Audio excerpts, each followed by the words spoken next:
ये तस्वीरें उत्तर प्रदेश के फिरोजाबाद की हैं, जहां आरोप है कि 22 साल की एक लड़की ने इसलिए आत्महत्या कर ली क्योंकि वो पिछले महीने हुई उस परीक्षा का क्वेश्चन पेपर लीक होने से हताश थी जिसमें समीक्षा अधिकारी और सहायक समीक्षा अधिकारी की भर्तियां होनी थी।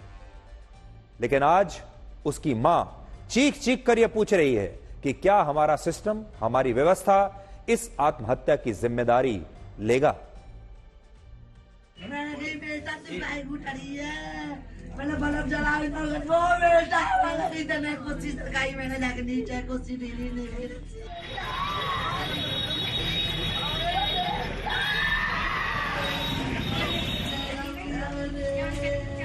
अभी एक्चुअली मैं स्टूडेंट थी तो उसने कुछ एग्जाम वगैरह की तैयारी दी थी, पेपर वगैरह लीक हो गए, उससे भी आती थोड़ा उसे। इससे पहले उसने दिल्ली पुलिस में दिया था तो उसमें उसका फॉर्म कुछ मिस्टेक हो गई जिससे भरने में, उसका सिलेक्शन हो गया था उसमें, तो उसका फिजिकल वगैरह का लेटर वगैरह नहीं आया था, तो इस चक्कर में उसको थोड़ा सा काय का पेपर दिए, यूपी पुलिस का दिया था, ARO का भी दिया था उसने अभी, तो उससे हताश होकर के हाँ डिप्रेशन में आके कर दिया।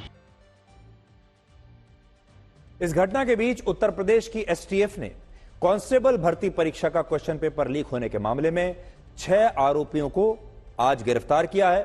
और हैरानी की बात यह है कि इन सभी आरोपियों के पास से पुलिस को वही आंसर शीट्स बरामद हुई हैं जो 18 फरवरी को भर्ती परीक्षा से पहले व्हाट्सएप और टेलीग्राम पर लीक हो गई थी, वायरल हो गई थी। और अब बहुत सारे लोग ये भी कह रहे हैं कि ये जो साल है, ये वर्ष लीप ईयर है, क्योंकि जिसमें लीप ईयर कौन सा होता है, जिसमें फरवरी का महीना 29 दिन का होता है।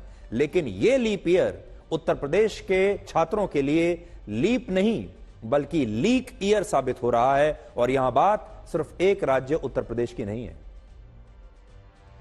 वर्ष 2021 में जब राजस्थान में कांग्रेस की सरकार थी, तब सब इंस्पेक्टर की नौकरी के लिए पुलिस में, राजस्थान पुलिस में सब इंस्पेक्टर की नौकरी के लिए अलग अलग चरणों में भर्ती परीक्षाएं हुई। लेकिन अब जाकर 2021 की परीक्षा के बारे में 2024 में जाकर खुलासा हो रहा है कि इस भर्ती परीक्षा का टॉपर और कई दूसरे छात्र क्वेश्चन पेपर लीक करके और डमी कैंडिडेट्स की मदद से इस परीक्षा में पास हुए। तो सोचिए, इनमें से एक छात्र तो ऐसा था जिसने इस परीक्षा को टॉप किया है, वो टॉपर था, लेकिन टॉप उसने किया बेईमानी से। आज जब इन छात्रों को जयपुर की अदालत में पेश किया गया तो वहां मौजूद वकीलों में इस घटना को लेकर इतना गुस्सा था कि उन्होंने इन आरोपी छात्रों के साथ कोर्ट परिसर में ही मारपीट शुरू कर दी और कहा कि इन छात्रों ने राजस्थान के लाखों छात्रों के साथ बेईमानी करके बहुत बुरा काम किया है।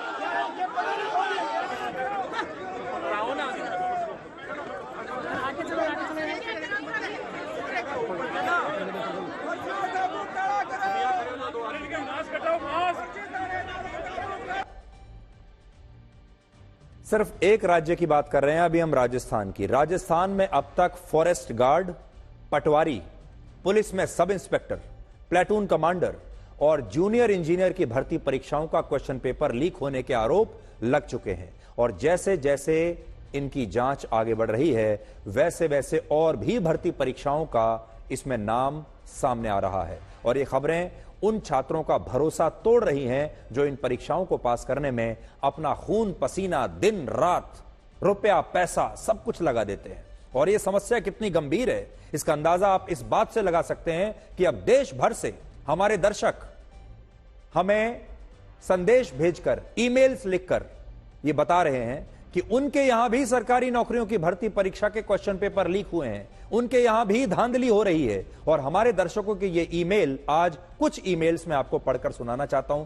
देखिए, कोई दर्शक हमसे कब जुड़ता है? जब हम उस दर्शक के दिल की बात करते हैं, जब हम उसकी जिंदगी में और उसके दिल में अंदर तक चले जाते हैं और उसे यह लगता है कि यह बात मेरी जिंदगी से जुड़ी हुई है और यहां बात बिल्कुल सही हो रही है।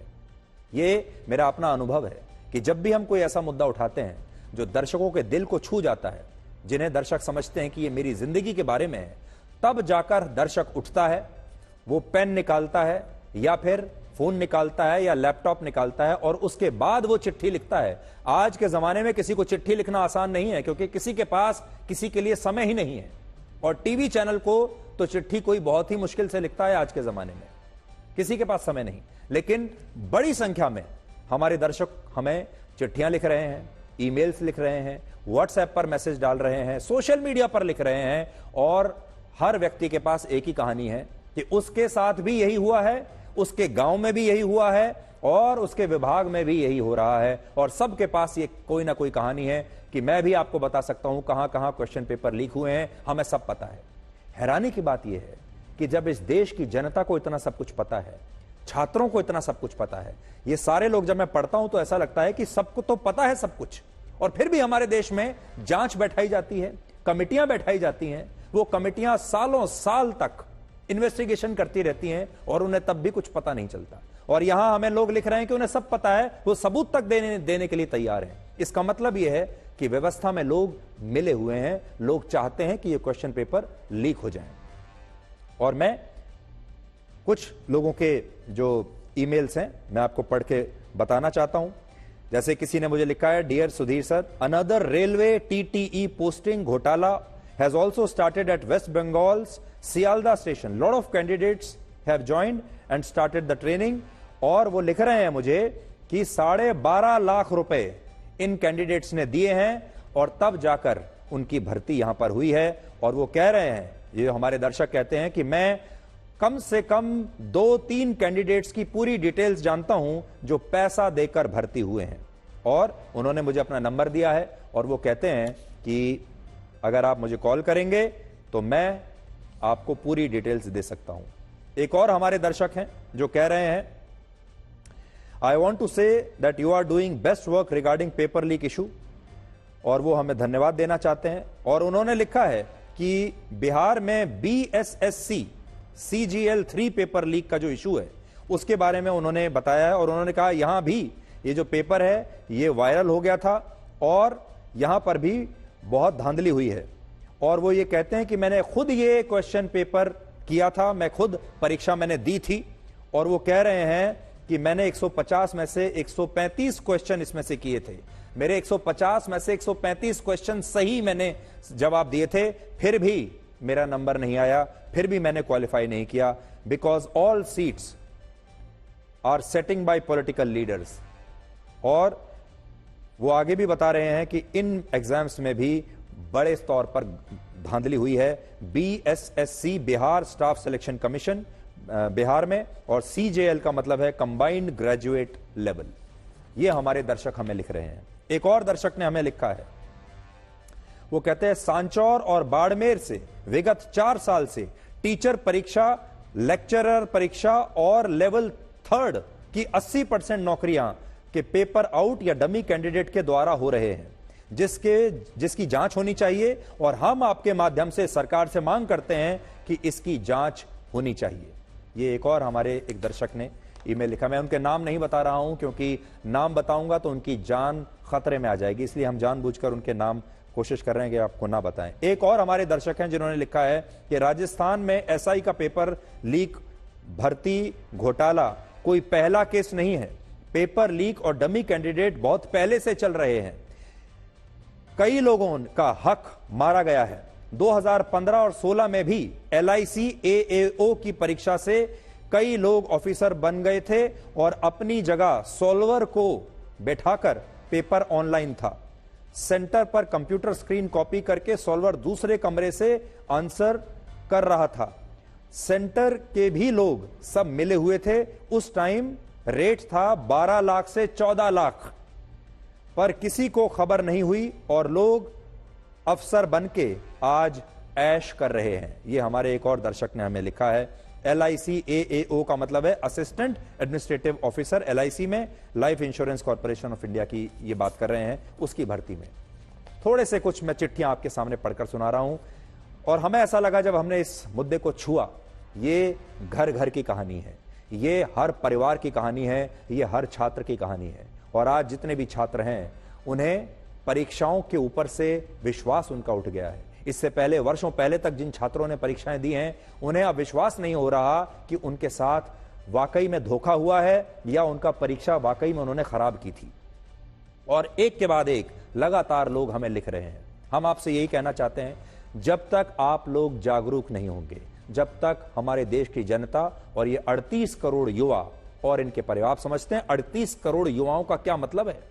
38 करोड़ युवा और उनके परिवार के औसतन अगर 4 से 5 लोग भी हैं तो ये मिलकर बन जाते हैं 100 करोड़ से ऊपर की जनसंख्या बन जाती है। और अगर ये 100 करोड़ लोग जाग जाएं और भर्ती परीक्षाओं में होने वाली इस धांधली को इस देश का सबसे बड़ा मुद्दा बना दें, तो हर सरकार को और हर पार्टी को आपसे यह वादा करना ही पड़ेगा, क्योंकि हम अब और ज्यादा अपने देश के युवाओं के साथ ये नाइंसाफी और बेईमानी नहीं कर सकते। अगर भर्ती परीक्षाओं में धांधली को रोकना है तो इसके खिलाफ एक बहुत लंबी लड़ाई लड़नी होगी। आज कल परसों में कुछ होने वाला नहीं है, और इसीलिए हमने आपके लिए, आपके बच्चों के लिए यह मुहिम शुरू की है। और हमारी कोशिश यही है कि व्यवस्था में बदलाव आना चाहिए और ये जो लीकेज है इसकी परमानेंट मरम्मत होनी चाहिए। और यह तभी संभव है जब हमारी शिक्षा व्यवस्था में ठोस बदलाव किए जाएंगे, क्योंकि अभी हमारी शिक्षा व्यवस्था कैसी है वो आप इस खबर से समझ सकते हैं, जो मध्य प्रदेश के जबलपुर की एक यूनिवर्सिटी में 5 मार्च को एक परीक्षा होनी थी। 5 मार्च को एक खास विषय की परीक्षा होनी थी, लेकिन इस यूनिवर्सिटी का प्रबंधन इस परीक्षा को कराना ही भूल गया और उसे ये याद ही नहीं रहा कि 5 मार्च को उसने छात्रों की परीक्षा कराने की तारीख रखी है।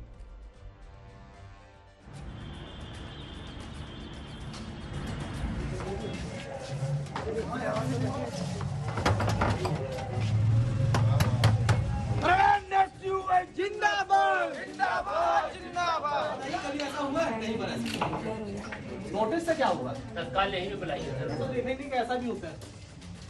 MSc CS का कल रात में एडमिट कार्ड जारी हुआ। हम लोग को करीब 8 बजे एग्जाम स्टार्ट होना था, क्योंकि 8:15 बजे हमको इन्फॉर्मेशन मिलती कि आपका एग्जाम आज का कैंसिल हो गया है और ये एग्जाम आगे जाके बढ़ गया है। यूनिवर्सिटी पहुंच रहे हैं, एग्जाम के बाद में यहाँ कुलपति को भी नहीं पता है, रजिस्ट्रार को भी नहीं पता है, शायद पेपर भी यहाँ पर प्रिंट होकर भी आ नहीं पाए हैं, शायद बने ही नहीं है।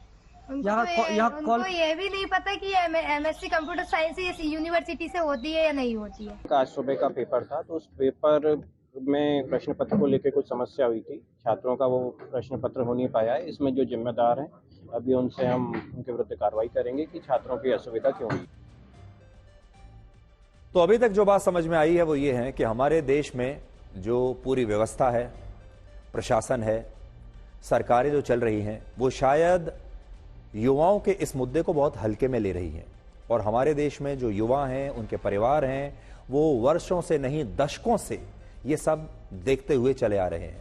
आज जो बच्चे ये परीक्षाएं दे रहे हैं, उनके पिता के साथ भी यही हुआ था और उनके पिता के साथ भी यही हुआ था। यानी पीढ़ी दर पीढ़ी हमारे देश में नौकरियों में और भर्ती परीक्षाओं में ऐसे ही धांधली होती चली आई है।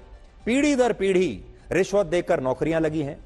सरकारी नौकरी या तो रिश्वत से लगती है, या नकल से लगती है, या क्वेश्चन पेपर लीक करके लगती है, और या फिर अगर आपकी कोई बहुत ऊंचे स्तर पर अच्छी जान पहचान हो तब आपकी सरकारी नौकरी लगती है। एक आम आदमी, एक आम छात्र, चाहे कितना भी मेहनती हो, कितना भी परिश्रमी हो, उसका चांस बहुत कम है। और हमारे देश के लोगों को अब इसकी आदत पड़ चुकी है। इसलिए आपसे हम ये कह रहे हैं कि इस आदत को आपको तोड़ना होगा, इस नींद से आपको जागना होगा और अब एक नए सिरे से आपको इस समस्या को देखना होगा और सरकारों को और राजनीतिक पार्टियों को और नेताओं को मजबूर करना होगा कि वो महंगाई से भी ऊपर, बेरोजगारी से भी ऊपर इस मुद्दे को पहले रखें कि पहले हमारे देश के जो प्रतिभाशाली छात्र हैं, जो हमारे देश के परिश्रमी छात्र हैं, उनके परिवार हैं, जो अपने जीवन भर की कमाई अपने बच्चों पर लगा देते हैं, उनकी पढ़ाई पर, उनकी कोचिंग पर। बच्चे अपने परिवारों को छोड़कर दूसरे शहरों में जाते हैं, एक एक कमरे में 5-5, 6-6 लड़के लड़कियां रहते हैं, अपना खाना बनाते हैं, संघर्ष करते हैं, कोचिंग में जाते हैं, पैसा खर्च करते हैं, दिन रात परिश्रम करते हैं, और फिर उनके साथ इस तरह बेईमानी होती है। और बेईमान छात्र जो हैं वो आगे निकल जाते हैं और परिश्रमी और ईमानदार छात्र सड़क पर रह जाते हैं। ये नाइंसाफी रुकनी चाहिए और ये देश के लिए भी अच्छा है, क्योंकि जब बेईमान छात्र नौकरियों में बड़े बड़े पदों पर चले जाते हैं तो वो और ज्यादा बेईमानी करते हैं और ये बेईमानी एक दीमक की तरह हमारे देश को खा रही है। हमारे देश में महंगाई और बेरोजगारी जैसे मुद्दों को सबसे बड़ी समस्या माना जाता है। हर नेता आपसे यही बात करता है, महंगाई और बेरोजगारी। लेकिन वो ये नहीं बताता कि ये बेरोजगारी हो क्यों रही है। उससे भी बड़ी बात यह है कि बेरोजगारी ऐसे लोगों के बीच अब बढ़ रही है जो वाकई में लायक हैं, जो परिश्रमी हैं। हकीकत यह है कि भारत के लिए महंगाई और बेरोजगारी से भी बड़ी समस्या यह बेईमानी है।